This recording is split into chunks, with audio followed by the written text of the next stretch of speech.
Alhamdulillah, Alhamdulillah ala ihsanih, wa syukru lahu ala taufiqihi wa amtinanih. Ashhadu an la ilaha illallah wahdahu la syarika lah ta'ziman li sya'nih, wa ashhadu anna Muhammadan abduhu wa rasuluhu ad-da'i ila ridwanih, sallallahu alaihi wa ala alihi wa sahbihi wa ikhwanih. Amma ba'd. Ma'asyiral ikhwa wal akhwat, jamaah sekalian yang semoga senantiasa dibimbing dan dijaga oleh Allah Subhanahu wa taala. Kembali Allah Subhanahu wa taala mengumpulkan kita pada malam hari ini, melanjutkan rutinitas kita, rutinitas yang sangat mulia dan sangat agung, yaitu bermajelis ilmu, mempelajari ayat-ayat Allah Subhanahu wa taala. Terlebih lagi yang kita kaji adalah ayat-ayat Al-Qur'an, firman-firman Allah Subhanahu wa taala, yang mana orang yang mempelajarinya dan mengamalkannya disifati dengan sebaik-baik manusia. Khairukum man ta'allama al-Qur'ana wa 'allamahu. Sebaik-baik kalian adalah yang mempelajari Al-Quran dan mengajarkannya. Jadi mari kita resapi baik-baik, menyimak dengan sebaik-baiknya apa yang kita sama-sama bahas di kajian ini, khususnya mungkin ummahat yang ada di belakang, jamaah wanita, karena biasanya jamaah wanita itu dihalangi hijab, rentan untuk membuat majelis tandingan. Ya. Jadi di depan kajian, ummahannya di belakang kajian juga. Jangan. Rugi kita datang. Sebagian kita ada yang menempuh jarak yang mungkin tidak bisa dikatakan dekat. Jadi sebisa mungkin kita fokus mendengarkan. Cukuplah anak-anak kita yang menimbulkan suara-suara. Jadi uminya jangan. Uminya berusaha fokus mendengarkan, tidak berdiskusi. Demikian. Kita lanjutkan. Terakhir kita sudah sampai di firman Allah Subhanahu wa taala, jazaa'an min rabbika 'ata'an hisaba. Kan? Berarti kita mulai di malam hari ini mulai dari Rabbis samawati wal ardi wa ma bainahuma ar-Rahman. Ada yang mau baca? Ya.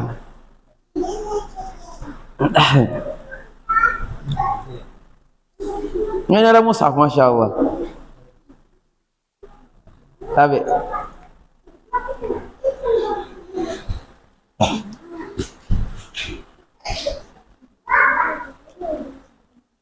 Mudah-mudahan Allah mudahkan malam ini kita habiskan surah An-Naba.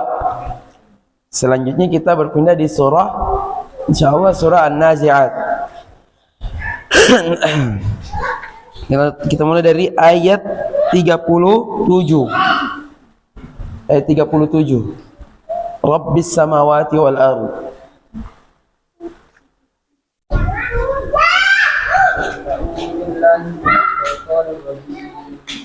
رب السماوات والأرض وما بينهما الرحمن لا يملكون منه خطابا يوم يقوم الروح والملائكة صفا لا يتكلمون إلا من أذن له الرحمن وقال صوابا. Ulang satu kali lagi. Yauma yaqumur ruhu يوم يقوم الروح والملائكة صفا لا يتكلمون إلا من أذن له الرحمن وقال صوابا ذلك اليوم الحق فمن شاء اتخذ إلى ربه مآبا إنا أنذرناكم عذابا قريبا يوم ينظر المرء ما قدمت يداه ويقول الكافر يا ليتني كنت ترابا. Ahsantum, jazakumullah khaira. Jadi Allah Subhanahu wa taala berfirman, Rabbis. Jadi sebelumnya, di ayat sebelumnya Allah Subhanahu wa taala berfirman ketika membahas tentang kenikmatan yang akan dinikmati, yang akan didapatkan oleh penghuni surga, bidadari, kenikmatan-kenikmatan, buah-buahan, segala macam kondisi yang sempurna, kenikmatan yang sempurna di hari kiamat. Allah Subhanahu wa taala menyebutkan semua kenikmatan yang Allah sudah siapkan itu jazaa'an min rabbika ata'an hisaba. Itu adalah balasan dari Tuhanmu sebagai anugerah. Jazaa'an min rabbika, balasan dari Tuhanmu. Siapa Tuhanmu? Rabbis samawati wal ardi wa ma bainahuma, yaitu Tuhannya langit-langit dan bumi dan apa yang ada di antara keduanya, yang mana Dia adalah Ar-Rahman, yang Maha Penyayang. La yamlikuna minhu khitaba. Di hari tersebut tidak ada yang sanggup berbincang dengan Allah Subhanahu wa taala. Tidak ada yang mampu. Yauma yaqumu ar-ruh wal malaikatu saffan la yatakallamun. Hari di mana ar-ruh, nanti akan kita bahas siapa ar-ruh di sini, dan para malaikat itu berdiri berbaris-baris, bersaf-saf. La yatakallamuna illa man azina lahu ar-rahman wa qala shawaba. Tidak ada yang berbicara pada hari itu kecuali siapa yang diizinkan oleh Allah dan yang dia ucapkan itu kebenaran. Dzalika yaumul haq, itu adalah hari yang hak. Faman syaa'a attakhadha ila rabbih ma'aba, maka barang siapa yang mau, dia mengambil jalan untuk kembali kepada Tuhannya. Sesungguhnya inna anzarnakum azaban qariba, sesungguhnya kami memperingatkan kalian dengan azab yang dekat. Yauma yanzurul mar'u ma qaddamat yadah, hari di mana seseorang itu melihat apa yang telah dia upayakan dulu di dunia untuk kehidupan akhiratnya. Dan orang kafir, wa yaqulul kafiru ya laitani kuntu turaba, orang kafir berkata, aduh sekiranya dulu orang kafir berkata, aduh sekiranya saya jadi tanah saja. Kenapa orang kafir berangan-angan ingin jadi tanah di hari tersebut? Nanti insya Allah akan kita jelaskan. Kita baca terlebih dahulu tafsiran dari Syekh As-Sa'di hafizahullahu ta'ala. Ay alladhi a'tahum hadhihi al-'ataya huwa rabbuhum. Jadi kan di ayat sebelumnya Allah menyebutkan tentang kenikmatan-kenikmatan yang sudah Allah siapkan bagi penghuni surga, yang telah memberikan kepada mereka kenikmatan-kenikmatan tersebut. Dia adalah Tuhan mereka, Tuhannya langit-langit dan bumi. Langit ada berapa lapis? 7 lapis. Di atas langit ada kursi, di atas kursi ada air, di atas air ada arsy. Air yang ada di bawah arsy inilah yang nanti di hari kiamat Allah turunkan membasahi bumi, maka keluarlah manusia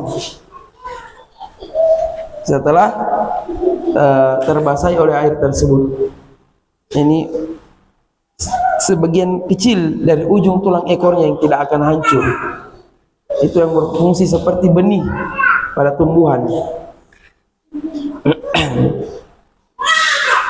Alladzi Rabbis samawati wal ard, Tuhan mereka adalah Tuhannya langit-langit dan bumi, yang telah menciptakan langit dan bumi, wadabbaraha, dan yang telah mengaturnya, yang memanage alam semesta ini, yang mengatur, yang mengontrol dengan segala macam pengaturan dialah Allah Subhanahu wa taala, yang mana Tuhan mereka yang kenapa Tuhan mereka yang menganugerahkan semua itu, Tuhannya langit dan bumi yang menciptakan dan mengaturnya, Dia adalah yang Maha Penyayang, yang Maha Penyayang. Alladzi rahmatuhu wasi'at kulla syai', yang mana kasih sayangnya itu meliputi segala sesuatu. Segala sesuatu itu dilingkupi oleh, dicakup oleh kasih sayang Allah Subhanahu wa taala. Seluruh makhluk itu mendapatkan jatah rahmat dari Allah Subhanahu wa taala, yang beriman maupun yang kafir kepada Allah Subhanahu wa taala. Ar-Rahman, nama Allah yang hanya khusus bagi Allah. Nama-nama Allah Subhanahu wa taala ada yang boleh dipakai oleh makhluk, ada yang tidak boleh. Nama Allah yang boleh dipakai oleh makhluk, Rahim misalnya, Rahim. Bahkan Allah sendiri menyebutkan, mensifati nabinya Nabi Muhammad SAW dengan Rahim. Bil mu'minina raufur rahim. Nabi Muhammad itu sangat pengasih dan penyayang kepada orang-orang beriman. Contohnya lagi, Malik. Allah Malik Yaumiddin, rajanya hari pembalasan. Malik. Di antara malaikatnya, malaikat penjaga neraka namanya Malik. Para ulama juga ada yang namanya Malik, Imam Malik. Ada nama Allah yang boleh dipakai oleh makhluk, ada yang tidak boleh. Yang tidak boleh Allah. Boleh manusia pakai nama Allah? Tidak boleh. Ar-Rabb tidak boleh. Al-Azim tidak boleh. Ar-Rahman tidak boleh. Rahim boleh, Ar-Rahman tidak boleh. Kenapa? Karena memang kalau ditinjau dari sudut pandang makna, mustahil makhluk bisa menyandang nama tersebut. Al-Azim itu yang maha luas, maha besar sifatnya. Allah yang disembah, artinya Ar-Rabb yang maha pencipta, pengatur, yang maha memiliki. Tidak boleh manusia dinamakan seperti itu. Kemudian Ar-Rahman. Kenapa? Karena Ar-Rahman itu Al-Muttasifu birrahmatil wasi'ah. Ar-Rahman itu adalah zat yang kasih sayangnya maha luas. Tidak ada yang bisa Rahman kecuali Allah Subhanahu wa taala. Makanya tidak ada yang boleh bernama dengan nama Ar-Rahman kecuali Allah Subhanahu wa taala. Nah, sayangnya kita manusia, ada seseorang sudah bagus-bagus dikasih nama oleh bapaknya Abdurrahman, kita panggil Rahman. Jangan. Dia Abdurrahman, artinya hambanya Ar-Rahman. Kita panggil dia dengan Rahman. Jangan. Tidak boleh. Panggil dengan lengkap. Atau kalau ada nama panggilannya, nama kecilnya misalnya, panggil seperti itu saja. Atau sudah punya anak, ya panggil bapaknya fulan misalnya. Sedikit kita bahas tentang gambaran nikmat Allah Subhanahu wa taala. Nabi SAW menggambarkan kepada kita betapa maha luasnya kasih sayang Allah Subhanahu wa taala. Hadis yang sudah sering kita dengar, bahwa Nabi suatu ketika datang di hadapan Nabi SAW sekumpulan tawanan perang. Fa iza fihi imra'atun tabtaghi. Ternyata di dalam kawanan gerombolan tawanan perang tersebut, kumpulan tawanan perang tersebut, ada seorang wanita yang terpisah dari anaknya. Dia cari-cari anaknya. Setelah dia temukan, al-haqatuh, dia dekap, dia susui. Saking rindunya, sayangnya dia kepada anaknya. Nah, Nabi dan para sahabat yang menyaksikan peristiwa ini, Nabi SAW bertanya kepada para sahabatnya, atara hadhihi qarihatan waladaha finnar. Wahai sahabatku, menurut kalian, mungkinkah ibu ini akan melemparkan anaknya ke dalam api? Setelah dia kehilangan anaknya, setelah dia cari-cari, Kemudian di saat dia telah menemukan anaknya, setelah itu masuk akal kalau dia melemparkan anaknya ke dalam api. Para sahabat menanya, "Billah ya Rasulullah, selama dia mampu untuk melindungi anaknya, tidak mungkin dia lempar anaknya ke dalam api." Saking sayangnya ibu itu kepada anaknya. Dan puncak kasih sayangnya ibu kepada anak, di saat dia habis kehilangan anaknya, kemudian dia temui lagi, dia temukan kembali. Di situ puncak kasih sayangnya kepada anaknya. Nabi SAW masih bersabda apa? "Lallahu arhamu bi ibadihi min hadhihi biwaladiha." Sungguh Allah lebih sayang kepada para hambanya dibandingkan sayangnya ibu ini kepada anaknya. Sesayang-sayangnya ibu kepada anaknya, Allah lebih sayang kepada hambanya. Di hadis lain, Nabi SAW bersabda, "Inna lillahi mi'ata rahmah." Sesungguhnya Allah memiliki 100 kasih sayang. Allah memiliki 100 kasih sayang. Anzala minha rahmatan wahidatan. Dari 100 rahmat Allah tersebut, hanya satu bagian yang Allah turunkan ke bumi ini.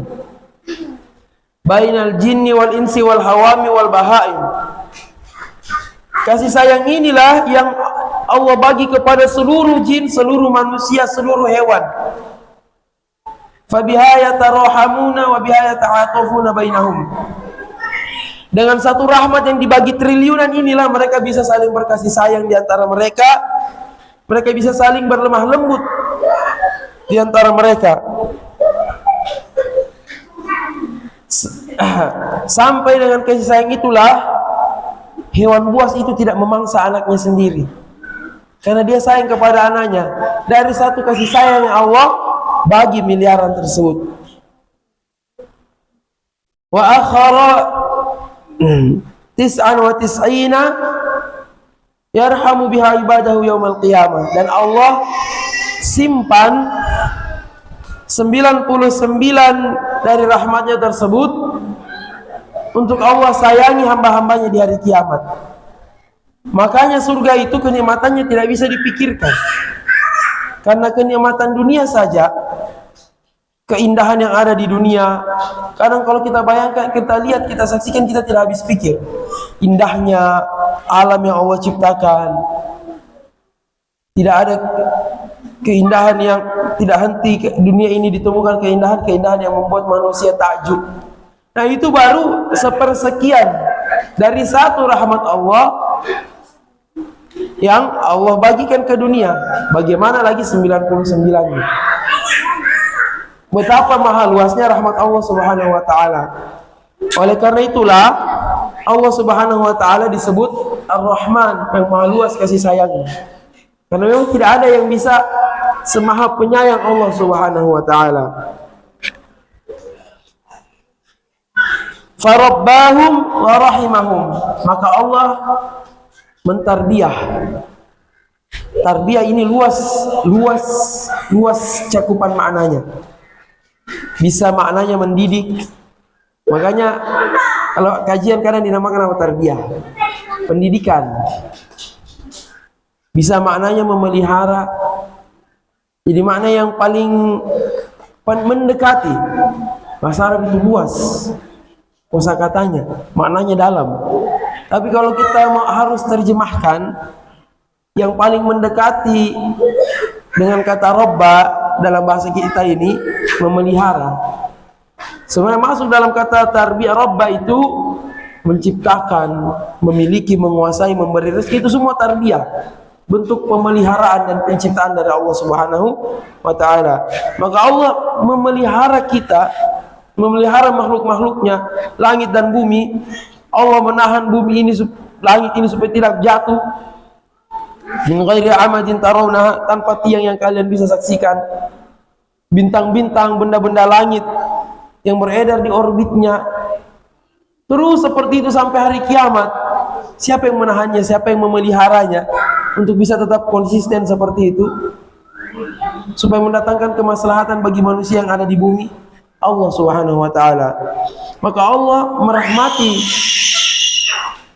Allah memelihara makhluk-makhluknya, dan Allah menyayangi makhluknya, yang kafir maupun yang beriman. Semua Allah sayangi. Kalau Allah tidak sayang kepada orang kafir tidak akan mendapatkan air walaupun setetes. Tapi kasih sayang Allah yang umum. Allah punya kasih sayang yang umum, Allah punya kasih sayang yang khusus, yang hanya Allah berikan kepada orang-orang beriman di dunia dan di akhirat. Wala qafa bihim, dan Allah mencurahkan kelembutannya kepada mereka, hatta adraku ma adraku, sehingga dengan rahmat itulah mereka bisa mendapatkan apa yang telah mereka dapatkan selama ini. Kasih sayang, rezeki, penjagaan, hidayah, itu semua bisa mereka raih, bisa mereka dapatkan karena rahmat dari Allah Subhanahu wa taala. Jadi Allah sebutkan ini semua, jadi yang menganugerahkan kepada mereka kenikmatan-kenikmatan di surga kelak adalah Rabbnya langit dan bumi, yang Maha Penyayang. Kemudian Allah summa zakara 'azamatahu wa mulkahu, Allah menyebutkan tentang kemahaagungannya dan kemahakuasaannya. Mulkahu itu kerajaannya. Kerajaan berarti Allah memiliki kekuasaan. Allah jelaskan kepada kita di antara bentuk kemahaagungannya dan betapa Allah Maharaja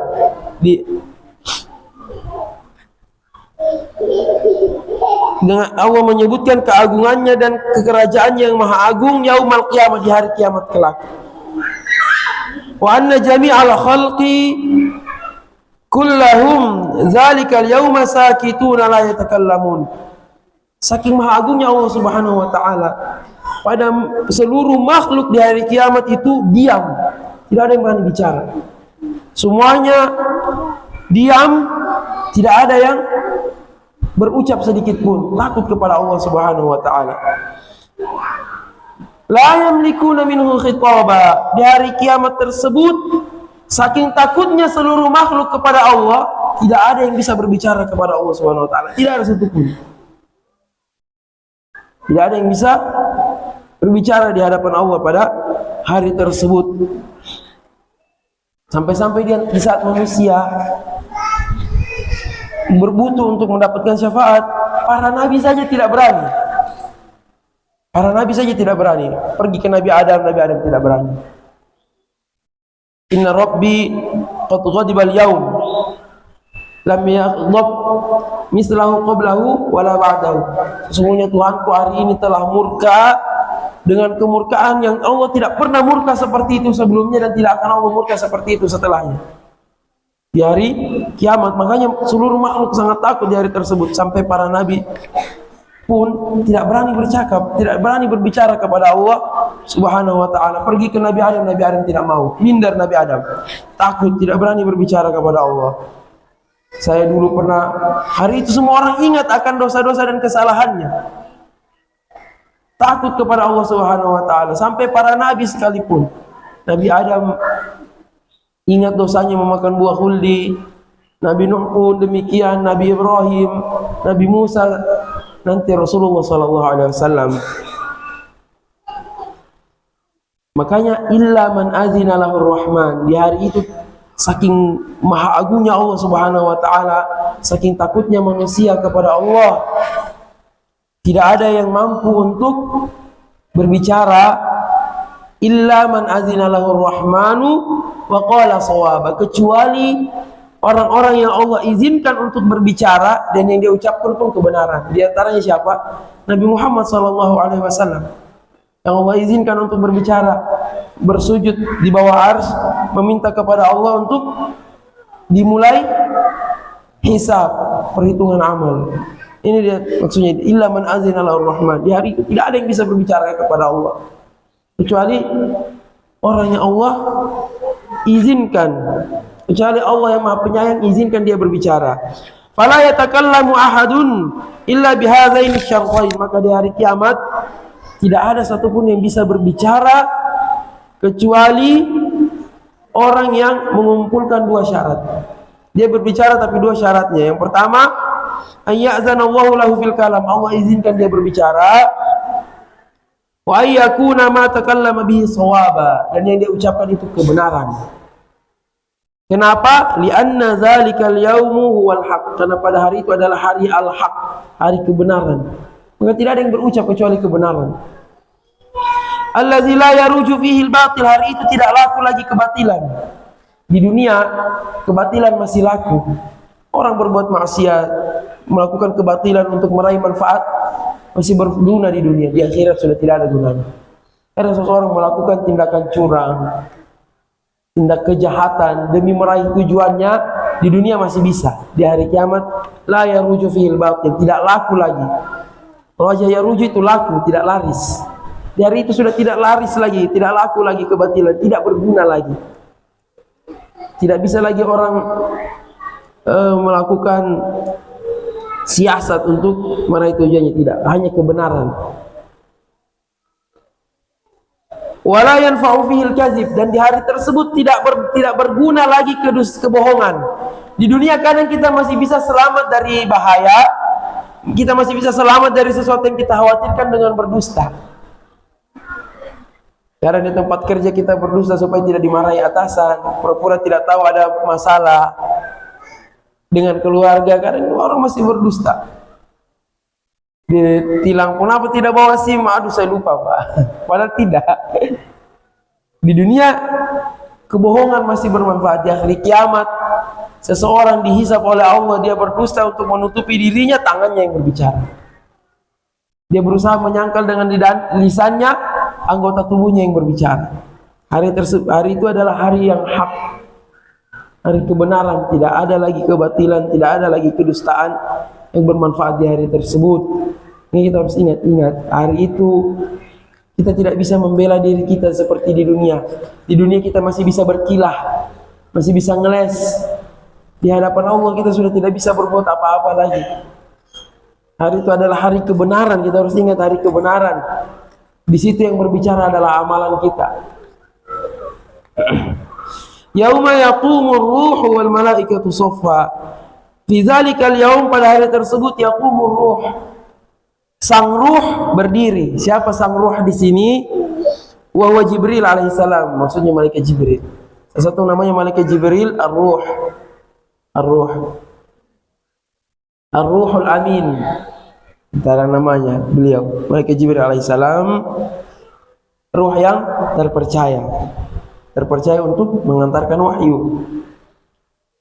Hari itu malaikat Jibril, allazi huwa asyraful malaika, yang mana dia malaikat yang paling mulia.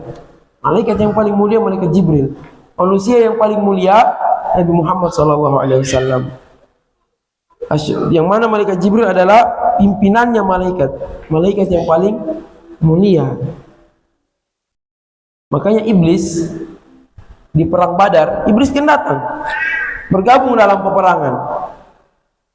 Iblis berkata kepada Abu Jahal dan orang kafir Quraisy, la ghaliba lakum al-yawma minan nas, tidak ada yang bisa kalahkan kalian hari ini. Wa inni jarul lakum, saya yang akan melindungi kalian. Ini ucapannya iblis kepada pasukannya Abu Jahal. Iblis, bosnya semua jin-jin yang bekerja sama mendatangkan ilmu kebal. Bukan cuma orang-orang kebalnya, bosnya jin yang mengajarkan ilmu kebal sudah datang, iblis. Tapi apa, ketika dilihat malaikat Jibril turun, dia lihat malaikat Jibril mau mengarah ke arah iblis, iblis lari. Tapi waktu itu masih dalam bentuk manusia, dalam bentuk Suraqah bin Malik. Ditahan sama orang kafir Quraisy, kamu mau kemana? Bukankah hari ini kau berjanji mau membela kami? Dia berkata, inni arama lam taru, saya melihat apa yang kalian tidak lihat. Malaikat, inni akhafullah innallaha syadidul iqab, saya takut kepada Allah, sesungguhnya Allah itu sangat keras siksaannya. Lari dia iblis. Makanya orang beriman tidak butuh ilmu kebal. Jin yang buat orang kebal saja, kalau Allah tolong dia, jinnya takut sama dia. Demikian. Nah, malaikat Jibril pimpinannya para malaikat. Malaikat manusia atau makhluk yang semakin tinggi kedudukannya di sisi Allah Subhanahu wa taala itu, kalau direnungkan itu tergantung seberapa besar manfaatnya. Makanya manusia-manusia yang paling mulia para rasul, karena mereka yang menyampaikan wahyu. Tidak ada yang lebih dibutuhkan manusia dibandingkan wahyu. Malaikat-malaikat tertinggi juga itu ternyata mereka memiliki tugas-tugas yang paling bermanfaat untuk makhluk. Malaikat Jibril tugasnya apa? Menurunkan wahyu. Malaikat Mikail tugasnya apa? Mengatur hujan, tumbuh-tumbuhan. Malaikat Mikail. Ini malaikat-malaikat tertinggi. Orang Yahudi benci kepada malaikat Jibril. Orang Yahudi itu memusuhi malaikat Jibril. Makanya Allah berfirman, "Man kana aduwwan li Jibril fa innahu nazzalahu ala qalbika biiznillah." Barang siapa yang memusuhi malaikat Jibril, maka sesungguhnya malaikat Jibril itu dia yang menurunkan Al-Quran kepadamu dengan izin Allah. Karena apa? Orang Yahudi kecewa. Harapan mereka Nabi terakhir itu dari Bani Israel juga. Ternyata Bani Ismail. Mereka memusuhi malaikat Jibril. Dan yang mencontohi mereka orang Syiah. Orang Syiah itu memusuhi malaikat, terutama malaikat Jibril. Kenapa? Malaikat Jibril ini salah kasih wahyu. Harusnya kepada Ali. Makanya orang Syiah itu kalau sholat, mereka kalau salam tidak mau assalamualaikum warahmatullahi wabarakatuh. Assalamualaikum warahmatullahi wabarakatuh. Dia tidak mau salam sama malaikat. Maka mereka begini saja. Orang Yahudi itu tidak mau, orang Syiah dia tidak mau assalamualaikum warahmatullahi wabarakatuh. Mereka cuma tepuk-tepuk pahanya. Kenapa? Memusuhi malaikat. Di antaranya malaikat Jibril. Alaihi salatu wassalam.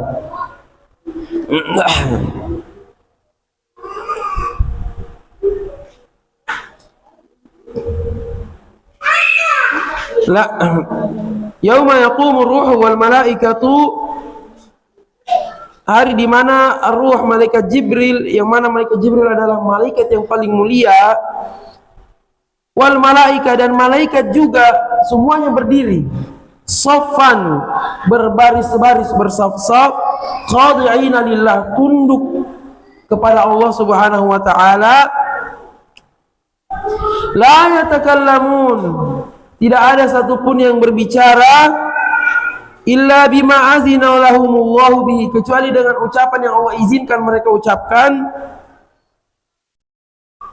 Hari itulah hari yang sangat menakutkan. Jadi malaikat saja tidak berani berbicara kepada Allah Subhanahu wa taala. Takut.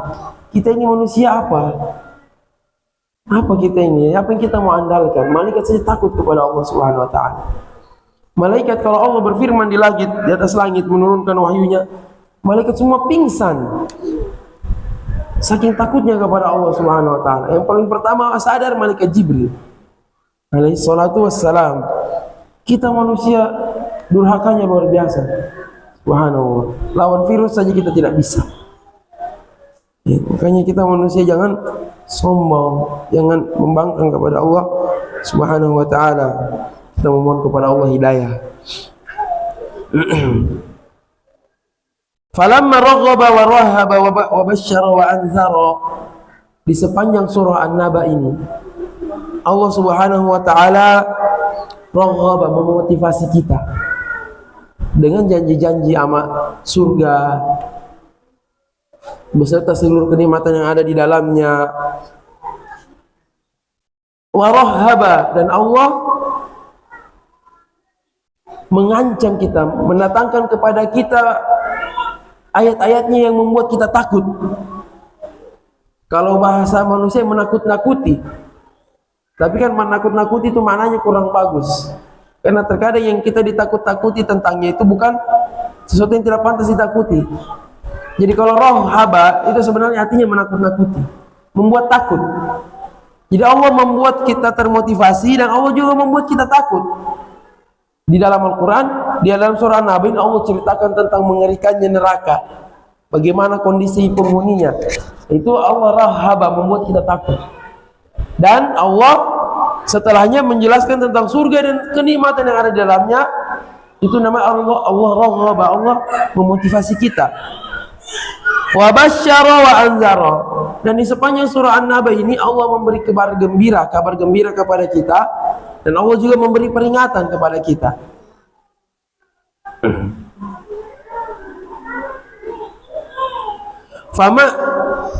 Faman syaa ittakhadha ila rabbih ma'aba. Maka barang siapa yang mau, dia mengambil kepada Tuhannya, dia mengambil tempat kembali kepada Tuhannya. Maksudnya dia berusaha. Apa ma'aban di sini? Amalan, dia berusaha beramal. Ittakhadha ila rabbih ma'aba ay amalan. Maksudnya dia berusaha beramal, mengusahakan amalan wa qadama sidqin. Yarji'u ilaihi yaumal qiyamah, yang di hari kiamat nanti manfaatnya akan kembali ke dia sendiri. Jadi kita sudah membaca surah An-Naba, tafsirannya. Allah mengancam kita dengan neraka, Allah memberikan kita kabar gembira tentang surga.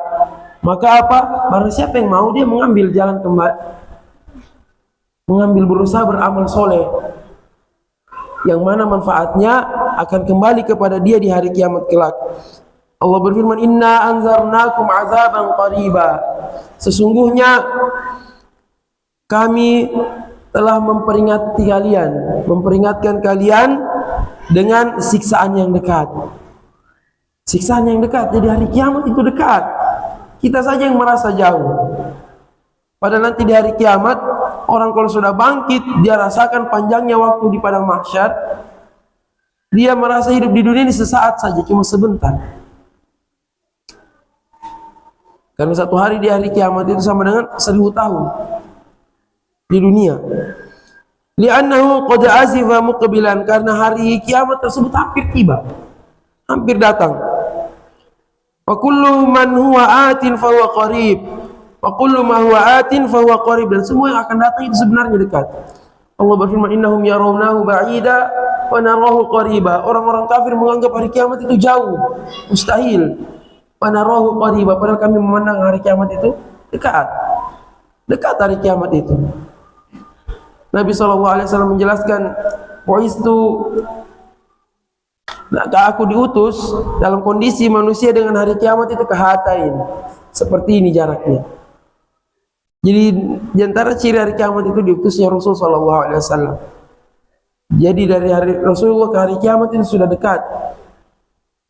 Makanya hari kiamat itu dekat, tidak jauh. Bahkan para ulama mengatakan, barang siapa yang telah tiba ajalnya, faqad qamat qiyamatuh, kiamatnya sudah tiba.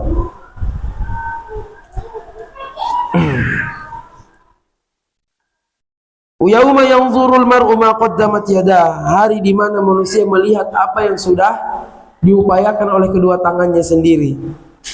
Ai hadzal ladzi yahimmuhu wa yafza'u ilaihi, hari di mana manusia itu melihat apa yang dia perhatikan waktu dunia, apa yang menjadi tujuannya, amalan-amalannya, dan sesuatu yang dia berlindung kepadanya. Dengan amalannya tersebut, hari itu dia akan melihat buah dari apa yang telah dia upayakan di dunia.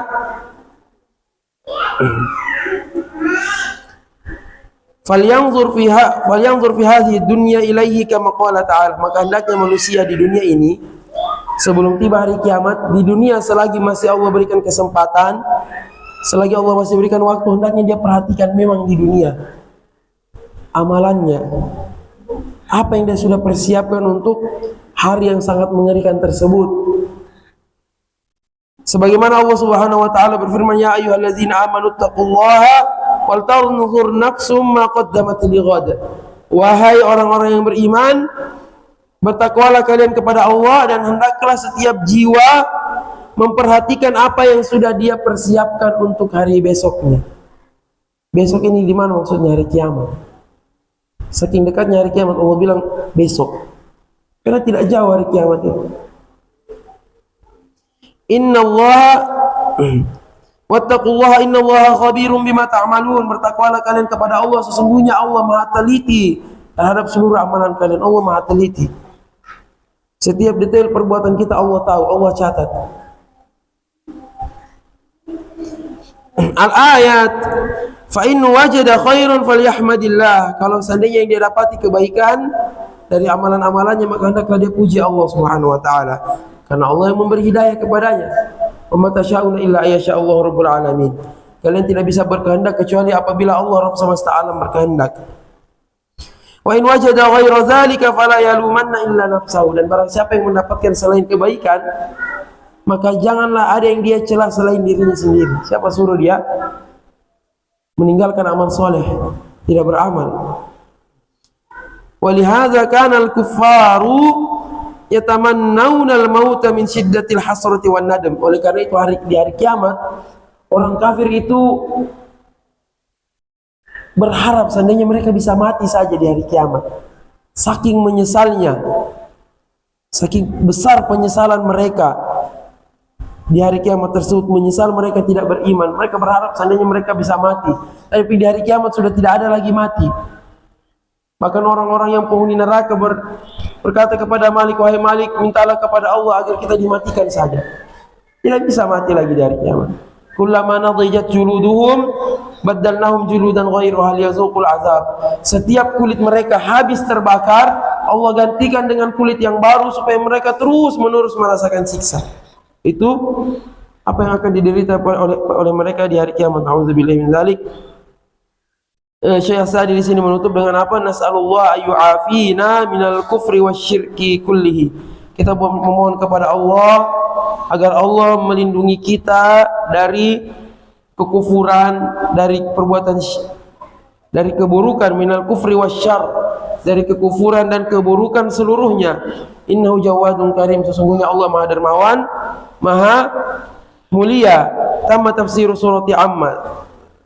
Dengan demikian selesailah tafsir surah An-Naba yang dibawakan oleh Syekh Sa'di hafizahullah. Alhamdulillahirabbil alamin. Di sini ada faedah yang tidak disebutkan oleh Syekh Sa'di rahimahullah taala tentang kenapa orang kafir berkata ya laitani kuntu turaba. Wa yaqulul kafiru ya laitani kuntu turaba. Orang kafir nanti di hari kiamat berkata, aduh seandainya saya jadi tanah saja. Mereka berharap mati jadi tanah. Di sebagian tafsir disebutkan nanti saking tegaknya keadilan di hari kiamat, Allah Subhanahu wa taala pun akan membangkitkan hewan-hewan. Padahal mereka bukan mukallaf, tapi dibangkitkan. Kenapa? Untuk mengkisos di antara mereka. Kezaliman yang terjadi antara hewan pun di dunia, Allah tegakkan keadilan di hari kiamat. Kambing yang dulu di dunia tidak ada tanduknya, akhirnya dia ditanduk oleh kambing yang punya tanduk. Di hari kiamat Allah balas. Dia dikasih tanduk, dia tanduk kembali kambing yang pernah tanduk dia di dunia. Saking maha adilnya Allah, saking tegaknya keadilan di hari tersebut. Makanya jangan coba berani-berani kita berbuat zalim di dunia. Kambing saja Allah tidak biarkan mereka lolos dari kezalimannya, apalagi manusia. Sekarang manusia, ya Allah, demi ketamakan dunianya, tanahnya orang dia bikinkan sertifikat. Subhanallah. Kezaliman luar biasa di zaman sekarang. Bukan tanahnya dia klaim tanahnya, demi dunia. Jangan remehkan kezaliman. Hewan saja Allah tidak biarkan lolos dari kezalimannya, apalagi manusia di hari kiamat kelak. Nah, setelah hewan ini dikisos oleh Allah, Allah jadikan mereka kembali, Allah jadikan mereka tanah. Allah jadikan mereka tanah karena mereka kan bukan mukallaf. Tidak ada surga dan neraka bagi hewan. Maka Allah kembalikan, Allah jadikan mereka berubah menjadi tanah. Orang kafir yang melihat itu, mereka berkata, ya laitani kuntu turaba. Aduh, sekiranya saya jadi tanah juga. Karena mereka tahu yang akan mereka hadapi azab yang pedih. Demikian tafsir surah An-Naba yang Allah mudahkan bisa kita bahas. Tentu masih banyak kekurangan. Semoga Allah Subhanahu wa taala memaafkan kekurangan-kekurangan kita. Insyaallah di pekan depan kita mulai tafsir surah An-Nazi'at. Demikian kajian kita malam hari ini, lebih dan kurangnya mohon dimaafkan. Sallallahu wasallam wa baraka ala nabiyyina Muhammad. Subhanakallahumma wa bihamdik, asyhadu an la ilaha illa anta, astaghfiruka wa atubu ilaik. Assalamualaikum warahmatullahi wabarakatuh.